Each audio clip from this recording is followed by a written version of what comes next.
Let's talk about GridFS. We will discuss storing large files in MongoDB, which goes beyond the 16 megabyte document limit.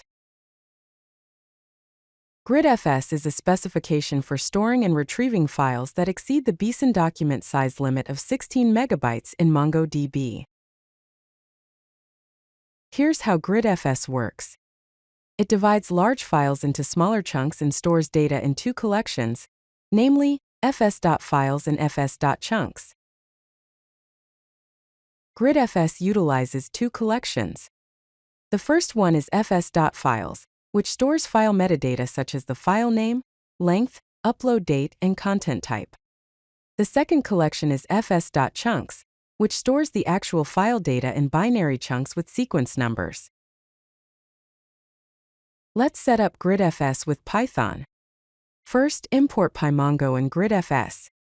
Next, connect to MongoDB using a Mongo client, specifying the local host and port number 27017. Then access a database, in this case named MyDB. Finally, create a GridFS instance, passing the database instance to gridfs.gridfs. To store a file, open a file in read binary mode, then use the fs.put method to store it, specifying the file name. To store the file with metadata, also specify the content type. To retrieve a file by file ID, use fs.get, passing the file ID, then read the file.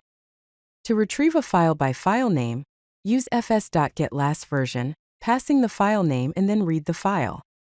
Finally, to save the retrieved data to the disk, open a file in write binary mode and write the retrieved file data to it.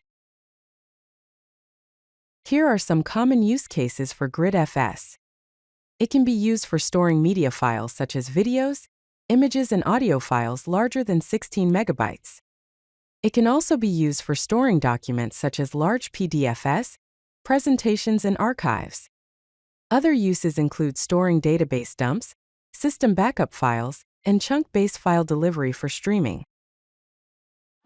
If you like this video, hit that like button and don't forget to subscribe. Visit CodeLucky.com for more such useful content.